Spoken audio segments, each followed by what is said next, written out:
What's up, Raider Nation? Silver and Black Attack coming at you again with another video.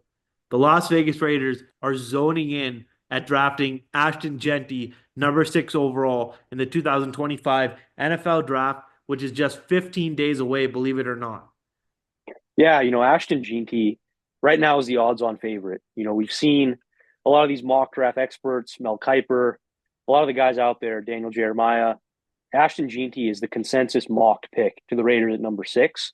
I think it's the logical pick. Obviously, we don't have a running back on the roster right now. We signed Raheem Mostert, but he's going to be the running back too.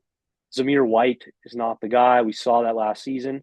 Cannot break a tackle, can't find the running lane, not going to be a running back one. We saw that experiment worked with, getting rid of a guy like Josh Jacobs, bringing in Zamir White. Like when you have an inferior running back as your RB1, the running game just can't be established.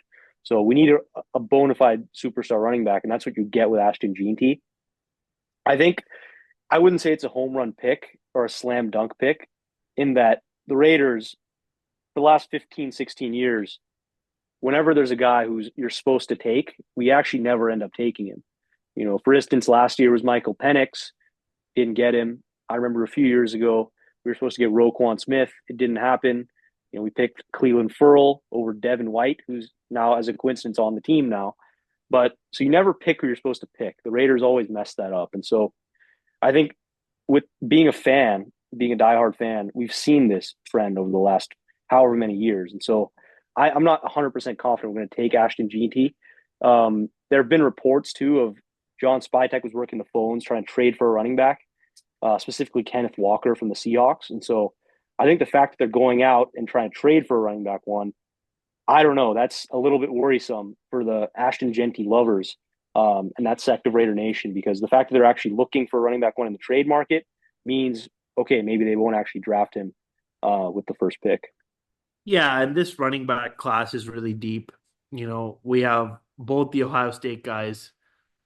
We have Ashton Jeanty, who's the number 6 projected overall pick right now to most mock drafts. I actually just read Sports Illustrated article today that it's basically, Raiders are going to walk out with Jeanty in their back pocket, and we need weapons on offense now. I feel like we have Brock Bowers, yes, but you need more than just one weapon to win in this league. And that starts with the trenches. It starts with the ground game. I think you build a good offensive line, but being able to run the ball like we did with Josh Jacobs in 2021, 2022, and 2023 to some extent until Josh Jacobs got injured, I think really differentiated us from, the Raider teams of the past that, won 2, 3, 4 games is we never had a really solid running back until Latavius Murray really broke out in 2015. And if you think about names that we've had, we took Darren McFadden number 4 overall. That was our last top 10 running back pick in 2008. Darren McFadden had a great rookie year, and then unfortunately, we lost him to injury. He was definitely a bigger back. I think these shorter, stockier, smaller backs do get injured less, and that's because I think they're resistant to some of these big hits that are coming to the side of their head and to the side of their shoulder. They're resistant to these big hits, and you're not going low when you're going on these shorter backs. We saw it with Josh Jacobs. You don't go low on him because if you go low on him, you're gonna get burned. He's gonna get around you or he's gonna get over you. You can't go low on these short guys. On the taller backs, like Darren McFadden was 6'3". They took out his legs almost every play. He had hamstring issue, quad issue, calf issue. Darren McFadden had a plethora of leg injuries. And if you look at Ashton Jeanty, the man does not get injured because of how low to the ground he is, low center of gravity. Josh Jacobs had a similar build. Josh Jacobs, I think, is 5'10". This guy is on a good day 5'8" tall. And we saw what he did running over Fresno State, San Diego State, Colorado State, schools like that, state schools, which weren't very impressive. But Boise State was respectable. They did give Oregon a run for their money earlier on in the season. And They had a good. They had. I believe they won the Mountain West. Did they not? Yeah. Yeah. So if you look at all these things put together, it's a no-brainer pick. And if you do decide to take the Mason Graham route, and not to say he's, not an amazing player because he is, but look at what we have already on the defensive tackle position. Christian Wilkins is coming off the foot surgery. He's going to be ready to go. We re-signed Adam Butler, who me and you have been really high on since the beginning. And that position is pretty deep for us. I think I was reading earlier also that the Raiders wanted to build kind of a D line like the Eagles have, like they just have players who can just, are puzzle pieces who could just go in and out, in and out. Every down they're putting new defensive tackle, new defensive end on the field. The Raiders might want to do that, but with a guy like Max Crosby who plays 99% of snaps, and guys like Malcolm Coons and even Tyree Wilson, for that matter, who are learning that system of don't take me out, don't take me out, leave me on the field. I mean, it's not likely to replicate that formula. I think we got to look to replicate what Pete Carroll said in his press conference, and that's starts with the run game. That starts with the running game. Yeah. I think this pick is really significant for a number of reasons. And I think this is something that we've talked about before is that I think it's going to show the dynamic between John Spytek and Pete Carroll.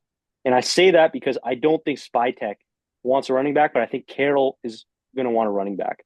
He talked about it, like you said, in his press conference. Running the ball is important to Pete. He did that at USC. He did that in Seattle. Whereas John Spytek, I listened to this other podcaster, his name's John Middlecoff, and he was an intern with John Spytek with the Eagles way back when they had Andy Reid as their coach. And so something that he was saying is that John Spytek really values size in a running back. So he really wouldn't want a guy who's smaller, like Ashton Jeanty. And so I think if we do end up picking Jeanty, it'll kind of show that Pete Carroll, Chip Kelly, and the coaching staff is really running the show. And John Spytek is more of the, you know, not really in power. He's just the figurehead GM, kind of like Mike Mayock was, and kind of like Tom Telesco was, right? And so I think it'll show that power dynamic depending on what we do with this pick. If you pick a guy like Will Johnson, like Mason Graham, I think that's more of a John Spytek pick. Whereas I think the running back and the offensive weapon is something Carroll would want to do. So I think it'll be really, really, really key in that regard of who we pick is going to show who's really in charge of the organization. Yeah, Pete Carroll has always had amazing running backs. I mean, Reggie Bush, Marshawn Lynch, Kenneth Walker the third, amazing running backs. I mean, Kenneth Walker the third, you're going to say is, oh, he's not amazing yet. He's still young. He had two amazing seasons under Pete Carroll, 2022 and 2023, and then Pete Carroll was out of football this past year, shifted to more of a front office role. But I think that guy lives for the run game. I think the run game really excites Pete Carroll. And taking this guy, Ashton Jeanty at number 6, I mean, yes, you could pass on him, and there's going to be Quinshon Judkins available maybe in the third round, second round at earliest. He's also a Chip Kelly guy from Ohio State, which does make sense. But I think you just take the best player off the board. And at number 6, I mean, people are going to say take Shedeur Sanders, but you've already spent now so much money extending Geno Smith, and you traded that third round pick, that third overall selection for Geno, and I think now you've given him a 2-year extension. You kind of just play it out now. I don't think for me personally, I don't think the Raiders are going to take uh, a quarterback in the draft, but Raider Nation, we're definitely going to see what's going to happen. We're going to see, just coming up here in 2 weeks, what the Raiders are going to do at number 6. Spytek's working the phones. The Pawn figurehead GM, that operates under the alias Tom Brady. But yeah, guys, like, comment, subscribe. We're back. The Raiders are back, hopefully this year, and hopefully we're not saying that again next year with a whole new regime. So, yeah, drop a like, comment, subscribe, and we'll see you in the next video.